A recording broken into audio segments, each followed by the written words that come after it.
The gunshot echoed across the Wyoming flatlands just as the sun dipped behind the ridge, and when the smoke cleared, a woman lay crumpled in the dirt, blood soaking through her calico dress, a newborn wailing against her chest beneath a torn shawl. The men who left her there did not look back. They rode into the dusk as though she were nothing more than a stone kicked from the trail, and the desert swallowed the sound of hoofbeats until only the baby's cries remained, thin and desperate beneath the endless sky. If you believe in kindness, in faith, in redemption, and in the power of second chances, please take a moment right now to like this video, leave a comment, share it with someone who needs a little hope today, and subscribe for more stories like this one. Now let us return to that lonesome stretch of Wyoming territory, where a woman's life hung by a thread, and where one man's choice would change everything. Jedediah Marsh had been driving cattle for the better part of 15 years, and in all that time he had seen death ride the plains in more forms than he cared to count. He had buried friends taken by fever, by outlaws, by the simple cruelty of winter. He had grown a callus around his heart the way a man grows calluses on his hands, thick enough to keep from bleeding every time the world showed him its teeth. He was 34 years old, broad-shouldered and sun-weathered, with a graying beard that made him look older than his years, and he traveled alone now, his wife having passed 3 winters back from the same fever that had taken so many others in the small town of Larkspur Hollow. He had no children of his own living, though he had buried one, a daughter who never saw her first birthday, and the grief of that loss had settled into his bones like frost that never quite thawed even in summer. He was hauling supplies from Cheyenne back toward the ranch where he worked as foreman, his wagon loaded with flour and salt pork and bolts of cloth for the winter, when he heard the cry. At first he thought it was a coyote, or perhaps some bird he did not recognize, but something in the sound made the hair on his arms stand up, some primal note of human suffering that no animal could mimic. He pulled his team to a stop and sat listening in the gathering dark, and when the cry came again, he knew without doubt that it belonged to a child. He found her perhaps 40 yards off the trail, half hidden in a stand of sagebrush, and his heart seized in his chest at the sight of her. She could not have been more than 20 years old, her dark hair matted with blood and dust, her face pale as bone beneath the bruises that mottled her cheek and jaw. The bullet had caught her in the shoulder, and though the wound had stopped bleeding freely, the dress around it was stiff and dark with dried blood, and Jedediah could see she had lost a great deal before whoever did this rode away and left her for the buzzards. Cradled against her, wrapped in a shawl that had once been white and was now the color of the earth, lay an infant no more than a few weeks old, its tiny face screwed up in fury and hunger, its cries growing weaker even as Jedediah knelt beside them. He pressed 2 fingers to the woman's throat and found a pulse, faint and fluttering like a moth against glass, but there. "Ma'am," he said, his voice low and urgent. "Ma'am, can you hear me?" Her eyelids fluttered but did not open, and he knew there was no time to waste on questions. He gathered her up as gently as he could manage, cradling her against his chest while somehow managing the child as well, and he carried them both back to the wagon, laying her among the sacks of flour with a tenderness that surprised even himself. He tore strips from one of the cloth bolts he had bought for the ranch wife's Christmas dress and bound the wound as best he knew how, having learned rough doctoring on cattle drives where no physician rode within 100 miles.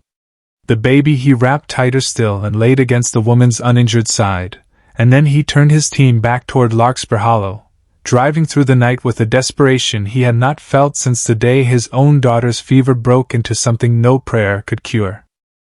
The town doctor, a stooped old man named Ezra Whitfield who had patched up more gunshot wounds than he could remember, worked over the woman through the small hours of the morning while Jedediah paced the boardwalk outside, the baby bundled against his own chest because there was no one else to hold her, and she would not stop crying unless held close to a heartbeat.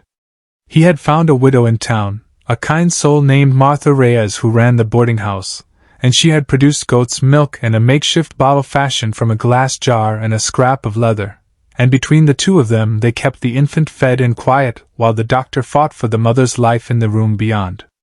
Dawn broke pale and gold over the mountains before Dr. Whitfield emerged, wiping his hands on a bloodied cloth, his face grim but not without hope. "She'll live," he said, "if the fever don't take her." Bullet went clean through, missed anything vital by the grace of God. But she's lost blood enough to kill a lesser woman, and she'll need rest, and care, and time. Jedediah asked who would provide that care, for he knew the town had little charity to spare on strangers, and Dr. Whitfield only looked at him with knowing eyes and said that seemed to be a question Jedediah had already answered for himself, given that he was the one standing there with her child asleep against his shoulder. It took 3 days for the woman to wake, and when she did, her eyes were the color of storm clouds, gray and full of fear, and she flinched so violently at the sight of Jedediah sitting beside her bed that she nearly tore her stitches. He raised his hands slow and spoke soft, the way a man might speak to a spooked horse, telling her she was safe, that no harm would come to her here, that her baby was fed and sleeping in the next room under Martha's watchful eye. It took a long while before the fear left her eyes, and longer still before she spoke, her voice a cracked whisper that told him her name was Rosalind Carver, and that she had come west from Missouri with her husband seeking land of their own, only for him to fall in with a gang of men who called themselves cattle traders but were nothing more than rustlers and thieves.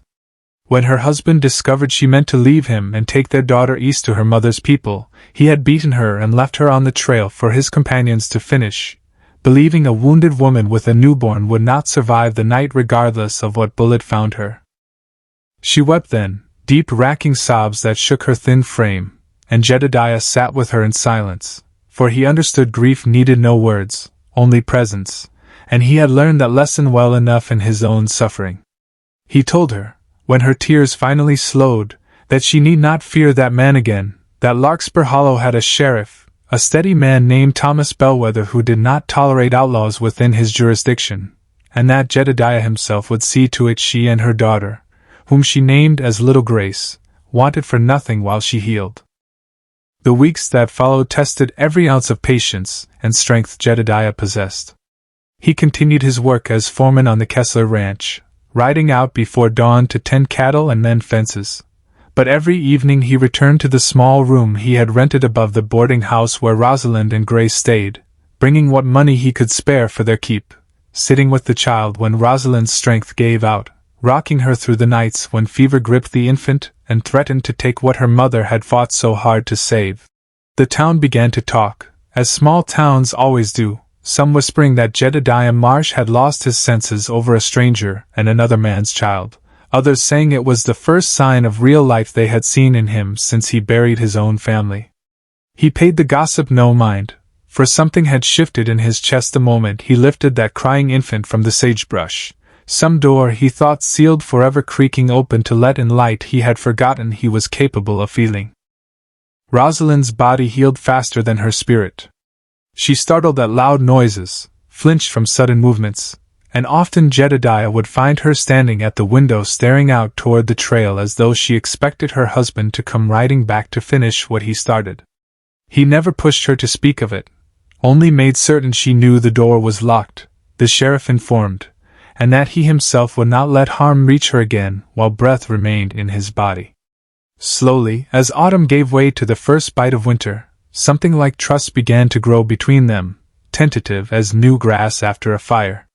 She would sit with him on the boarding house porch in the evenings, Grace asleep in her arms, and tell him small pieces of her life before the horror on the trail, and he in turn spoke of his late wife, of the daughter he had lost, of the particular ache of a house gone silent when it once rang with laughter.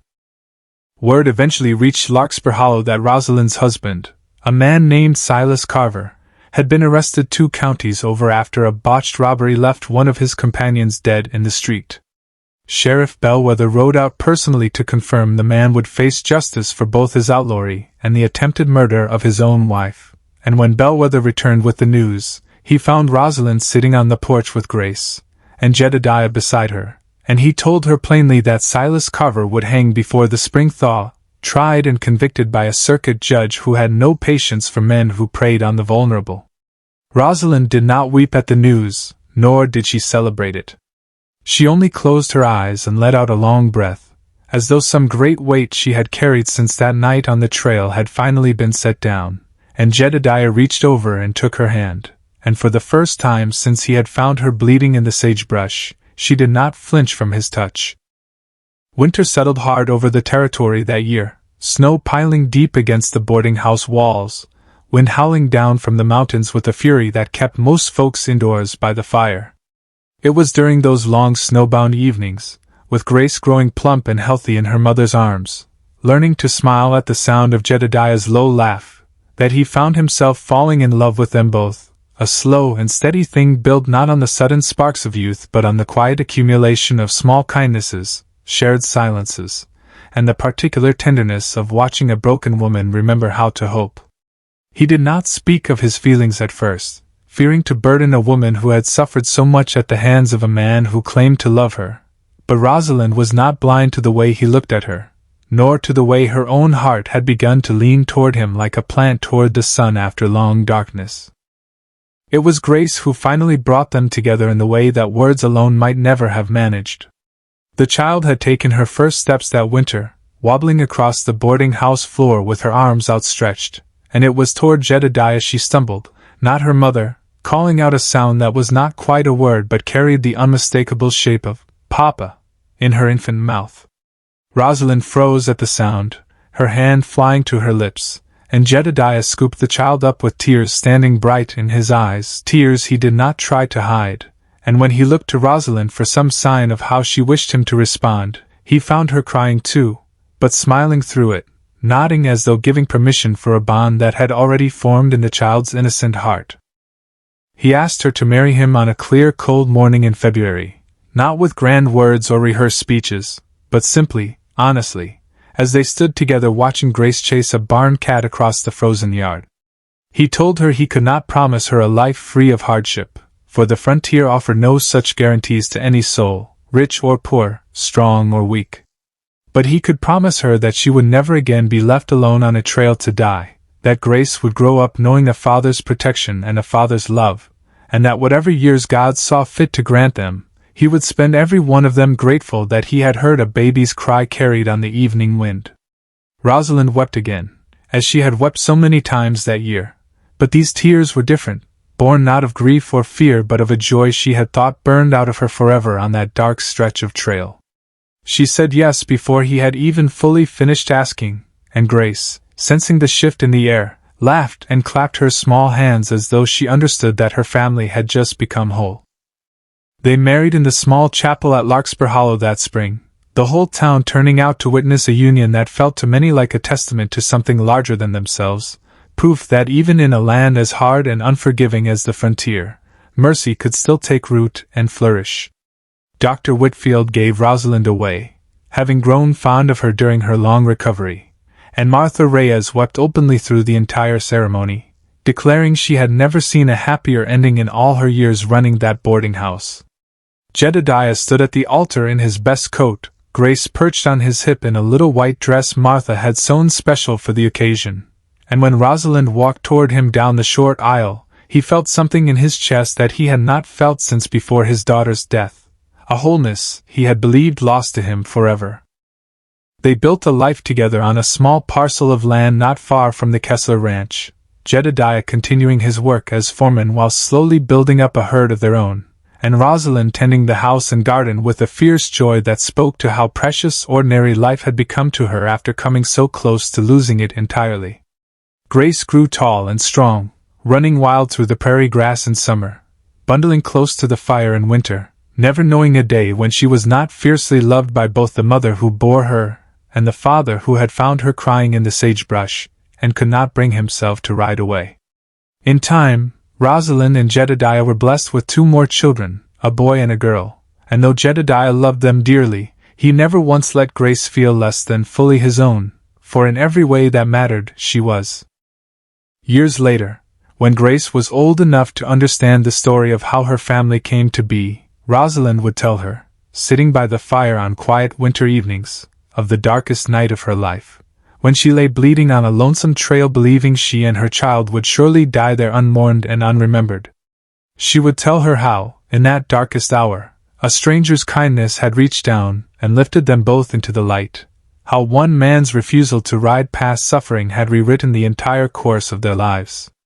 Grace would listen with wide eyes, and though she was too young to fully grasp the horror her mother had survived, she understood enough to know that her father, in the truest sense of the word, had chosen her, had chosen them both, not out of obligation but out of a love so deep it had reached across a darkened trail and refused to let go. Now, before we close this story, I want to ask you something special. Please leave a comment below telling us where in the world you are watching from tonight, and share with us what lesson this story left in your heart. Was it the power of kindness toward a stranger? The truth that family is built through love rather than blood alone? Or perhaps the quiet reminder that even in our darkest, most hopeless moments, help may be riding toward us on a road we cannot yet see. Whatever lesson you carry from Rosalind, Grace, and Jedediah's story, we would be so grateful to hear it in your own words. If this story touched your heart even a little, if it reminded you that kindness still matters in this world, that redemption is always possible, and that second chances can arrive in the most unexpected forms, please take just a moment to like this video, leave your thoughts in the comments, share it with someone who might need this message today, and subscribe so you never miss another story like it. Jedediah Marsh set out that evening simply to haul flour and salt pork back to a ranch in Wyoming Territory, never dreaming that the sound of a crying baby on the wind would lead him to the family he had spent 3 long years grieving the loss of. Sometimes the greatest blessings arrive disguised as the darkest tragedies, and sometimes all it takes to change a life forever is the simple courage to stop, to listen, and to reach out a hand into the darkness where someone else is waiting, praying, hoping that somebody, anybody, will come.